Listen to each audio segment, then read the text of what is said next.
Kata Mubarak, ada satu orang berkulit hitam datang, dia cari sudut Ka'bah yang tidak ada orang kumpul, lalu dia sholat 2 rakaat. Dan saya memperhatikan sholatnya. Kata beliau Mubarak, demi Allah saya belum pernah lihat sholat seindah itu sebelumnya. Takbiratul ihram, ruku, i'tidal, sujud, sampai salam semua dengan tumak nina. Ketentraman luar biasa. Tenang sekali. Setelah selesai sholat, kata beliau Mubarak, orang itu angkat tangan sambil mengatakan begini. Ya. As'aluka Rabbi an tunazzil alaihim matara. Ya Tuhanku, aku mohon kepadamu turunkan hujan buat mereka itu. Orang kulit hitam itu berdoa begitu. Abdullah bin Mubarak ini karena dia penasaran, dia perhatikan, dia mendekat dan dia dengar itu. Tiba-tiba kata Abdullah bin Mubarak terjadi keajaiban dan luar biasa, mendung, turun hujan deras. Orang-orang yang hadir situ pikir mungkin karena sholat istisqa mereka. Tapi kata Abdullah, saya yakin bukan. Pasti karena orang ini. Kalau pernah dengar nama tabi'in bernama Abdullah bin Mubarak rahimahullah. Ini ulama yang sangat masyhur. Orang ini sangat tampan, sangat pemberani, ya, sangat kaya raya, sangat pintar. Rujukannya ulama di masa itu di Irak. Abdullah bin Mubarak ini bersahabat dekat dengan seorang yang lain namanya Fudail bin Iyad. Ini mantan preman, perampok jalan, taubat, kemudian bersahabatlah mereka. Abdullah bin Mubarak menerima Fudail bin Iyad sebagai sahabatnya dan dia mengatakan pada Fudail ada tanda-tanda kebesaran Allah. Karena dia bertaubat dan betul-betul bukan main-main gitu. Dari preman, dari perampok jalan tiba-tiba menjadi ulama muslimin. Hafal Al-Quran, belajar agama dan jadi rujukan umat Islam. Salah satu yang mereka buat berdua ini unik gitu. Mereka sepakat ini Abdullah bin Mubarak sama Fudail bin Iyad untuk janjian sholat subuh ketemu di satu tempat. Misalnya teman-teman kalau di Palembang ini ketemu di satu masjid, contoh saja ini, maaf kalau namanya sama, cuman saya memang kasih contoh. Masjid Al-Ikhlas misalnya, ya. Kita ketemu ya di Masjid Al-Ikhlas. Ini di kisahnya tidak ada nama Masjid Al-Ikhlas ya. Saya cuma datangkan contoh. Misal contoh, kita sholat subuh di Al-Ikhlas ya. Duhur, asar, maghrib kita pisah tempat. Nanti isya kita ketemu di Masjid Al-Amin misalnya. Nah begitulah. Mereka janjian begitu. Subuh sholat sama-sama, terus mereka nyebar aktivitas biasa. Duhur, asar, maghrib, sholat. Abdullah bin Mubarak sholat di satu masjid yang mereka sudah sepakati, yang Fudail tidak akan sholat di situ. Dan Fudail sholat di masjid, duhur, asar, maghrib, yang tidak ada Abdullah bin Mubarak. Isya mereka ketemu. Apa yang mereka lakukan teman-teman? Nanti kalau isya, mereka ketemu lalu mereka saling menceritakan pengalamannya di 3 sholat itu. Jadi kalau misalnya tadi duhur, Abdullah bin Mubarak temukan ada orang lama sekali berdoa di masjid. Dia datang tanya, kamu berdoa apa? Apa yang memotivasi kamu? Kenapa kau mau berdoa lama? Gitu. Baru diambil pelajaran. Misalnya Fudail melihat ada orang baca Quran. Didatangi sama Fudail. Kenapa kau baca Quran? Dia sudah tahu sebenarnya keutamaan. Tapi dia tanya, kenapa? Oh karena saya mau dapat pahala ini, pahala itu. Apa yang membuat kau bisa istiqomah? Oh karena ini, karena itu. Mereka ambil itu. Duhur, asar, maghrib pengalamannya hanya habis sholat saja. Isya mereka saling berbagi kisah. Tadi ada gini loh, tadi ada ini loh. Untuk apa? Meningkatkan kualitas ibadah mereka kepada Allah. Satu waktu teman-teman sekalian, Abdullah bin Mubarak ini pergi ke Mekah, umroh. Fudail bin Iyad temannya tinggal di Irak, nggak pergi umroh. Kata Abdullah bin Mubarak dalam kisah yang nyata ini, dia bilang saya masuk pakai ihram di tempat tawaf dekat Ka'bah. Waktu itu ternyata Mekah lagi ditimpa musim peceklik. Kering sekali. Sampai beliau mengatakan termasuk dalam sejarah mungkin pertama kali terjadi sumur Zam-Zam di masa itu kering. Itu di masa itu. Karena panasnya. Kata Abdullah bin Mubarak, Imam Haram berteriak-teriak mengangkat suara, hai muslimin, ayo kita sholat istisqa. Ayo kita sholat istisqa, as-salatul jami'. Dipanggil mereka. Kumpullah orang-orang. Sholat. Kata Abdullah bin Mubarak, saya ikut sholat. Saya ikut sholat.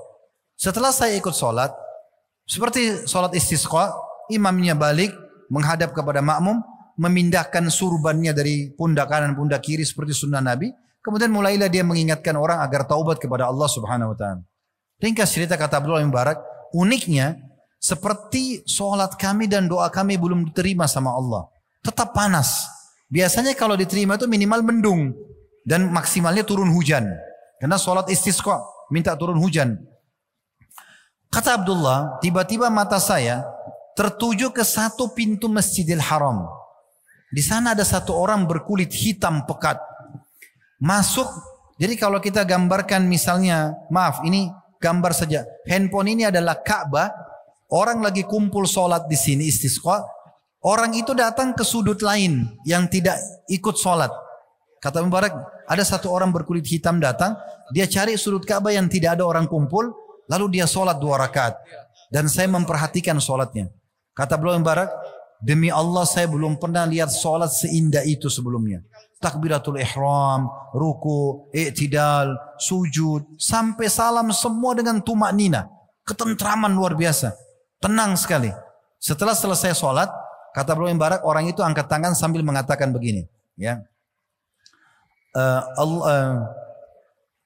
As'aluka Rabbi an tunazzil alaihim matara. Ya Tuhanku, aku mohon kepadamu turunkan hujan buat mereka itu. Orang kulit hitam itu berdoa begitu.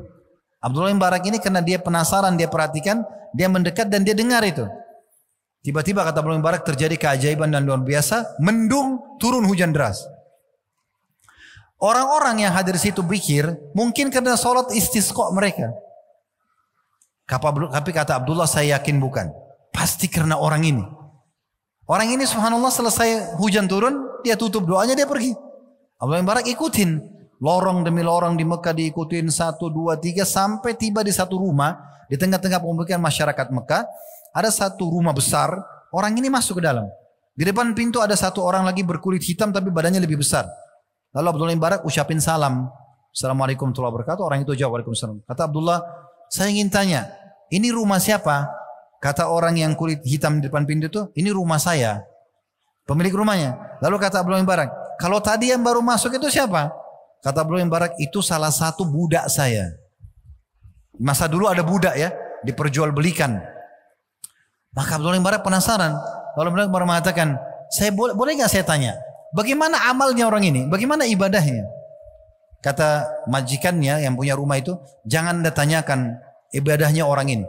Di pagi hari sampai menjelang malam, maghrib sampai sore, itu dia kasih hak saya sebagai majikannya.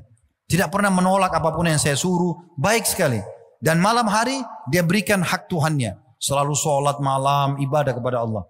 Dan ada yang unik kata tuan rumahnya itu. Kalau saya kasih gaji dia 2 dirham. Ya, kalau kita mungkin 10.000 rupiah. Ya. 2 dirham atau mungkin 20.000 rupiah. Dia makan setengahnya, kebutuhan dia, setengahnya disedekahkan. Anggap kalau kita punya gaji 1 juta, 500.000 disedekah, 500.000 dipakai. Ini sedekah setengah harta. Orang miskin, orang susah ini. Kan itu. Apa-apa, kata Abdullah bin Mubarak, pantas dia begitu. Kata yang punya rumah, kenapa kau berkata begitu? Dia bilang tidak apa-apa. Boleh enggak saya beli budak itu? Kata yang punya rumah, jangan, saya enggak jual. Orang ini banyak berkahnya. Karena orang ini berkah, doanya mustajab dan segala macam gitu. Lalu kata Abdullah bin Mubarak, saya Abdullah bin Mubarak. Waktu itu nama beliau terkenal sekali. Cuma belum ada kamera jadi enggak dikenal mukanya. Yang punya rumah ini bilang, apakah anda Abdullah bin Mubarak yang dari Irak? Kata dia, iya, saya dia. Kata majikannya, kalau gitu saya jual buat anda, silahkan. Dibelilah. Nah, Abdullah bin Mubarak beli budak ini teman-teman, tujuannya untuk dibawa ke Irak. Mau dipertemukan sama temannya Fudail bin Iyad. Lihat nih, ada orang yang cuma berdoa tiba-tiba turun hujan. Saya sama kau nggak ada apa-apanya nih ibadahnya. Begitu. Karena memang mereka dari tadi kan cari orang yang lebih baik ibadahnya.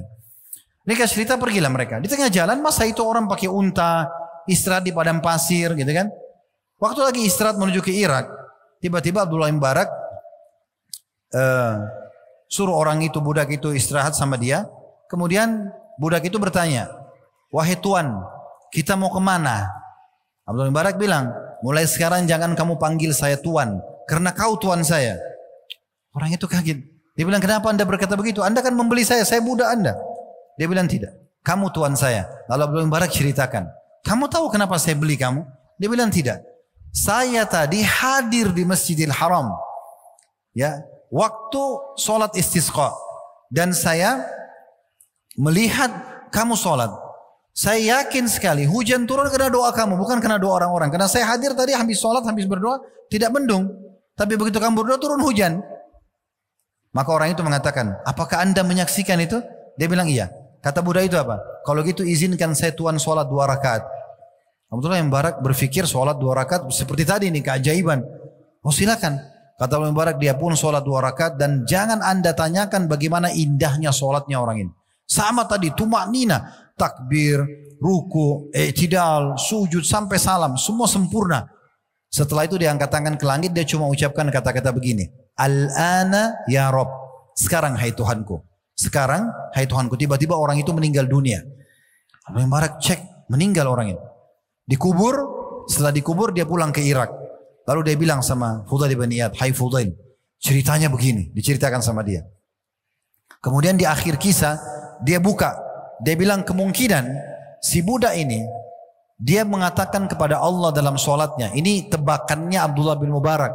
Dia bilang kemungkinan si budak ini berdoa, setelah ketahuan kalau doa dia mustajab, dan kena doa dia hujan turun di dekat Ka'bah, di Mekah, maka dia bilang, ya Allah, kalau seandainya setelah ketahuan doa saya itu diijabah, saya jadi riak, setelahnya ibadah-ibadah saya, wafatkan saya.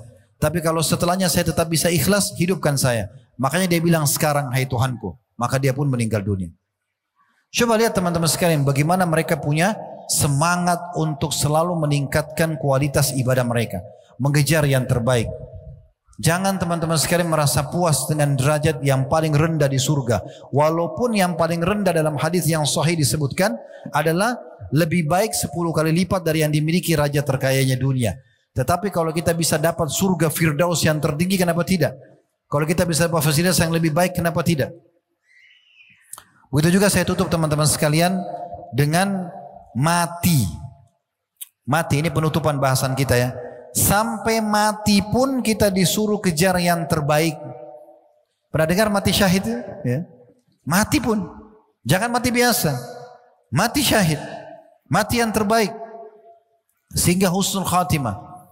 Umar bin Khattab dinukil dalam sebuah kisah teman-teman sekalian. Setelah kerajaannya meluas. Beliau berkuasa dari tahun 13 setelah Abu Bakar meninggal sampai 23. 10 tahun beliau jadi raja. Dan di masa itu luar biasa.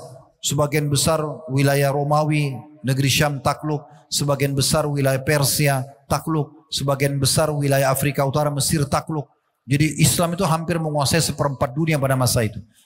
Lalu Umar bin Khattab berdoa begini di Madinah. Ya Allah, karuniakanlah aku mati syahid dan di kota Rasulmu.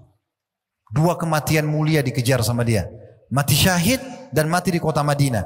Kalau mati syahid nanti kita akan sebutkan keutamaannya. Mati di kota Madinah ini punya keutamaan ya. Kata Nabi SAW, man istata'a minkum an yamut fil Madinah falyamut. Siapa yang bisa mati di Madinah, matilah. Ya. Dan Nabi SAW mengatakan siapa yang sabar dengan sulitnya hidup di Madinah, maka dia akan mendapatkan syafaatku pada hari kiamat. Dan banyak keutamaan kota Madinah, mungkin tidak bisa kita sebutkan semua, tapi ini keutamaan tersendiri. Kata Hafsah, anak Umar bin Khattab, istri Nabi SAW radhiyallahu anha, wahai ayahku, Anda minta mati syahid, sementara Anda tidak ikut berperang. Dan Anda minta mati syahid di kota Madinah, sementara Madinah lagi aman. Waktu itu Madinah sangat disegani. Satu dunia mensegani pada saat itu. Sulit bisa dikatakan kata ulama, tidak akan ada serangan ke Madinah di masa Umar. Karena kekuatan pasukan muslimin. Maka kata Umar apa? Ya'ti bihallahu insya. Allah akan datangkan kalau Allah mau. Yang penting saya minta dulu. Yang penting saya semangat dulu. Nah gitu. Apa yang terjadi? Betul-betul Allah datangkan Abu Lu'lu al-Majusi menusuk Umar bin Khattab di Madinah. Dia pura-pura masuk Islam lalu dia munafik. Dia tusuk Umar lalu Umar meninggal. Akhirnya betul-betul meninggal mati syahid di kota Nabi SAW. Terkumpul 2 kematian baik sekaligus. Itu luar biasa. Ya. Bagaimana Nabi SAW pada saat melepaskan pasukan? Beliau mengatakan apa? Qumu ila jannati rabbikum. Qumu ila jannatin arduha samawati wal ard. Ayo bangkit sekarang, kejar surga Tuhan kalian yang seluas langit dan bumi. Disuruh mati syahid. Disuruh mati. Itu kan berkorban. Ini yang terbaik dalam Islam. Dan memang kita dianggap itu adalah mati yang mulia, ya, mati yang terbaik. Dan kata Nabi SAW di dalam hadis yang sahih, man talaba syahadat al-sidq ballagahu Allah manazil asy-syuhada wa in mata ala firashi. Dan siapa yang betul-betul berharap mati syahid, maka Allah akan berikan dia ya pahala mati syahid walaupun mati di atas ranjangnya.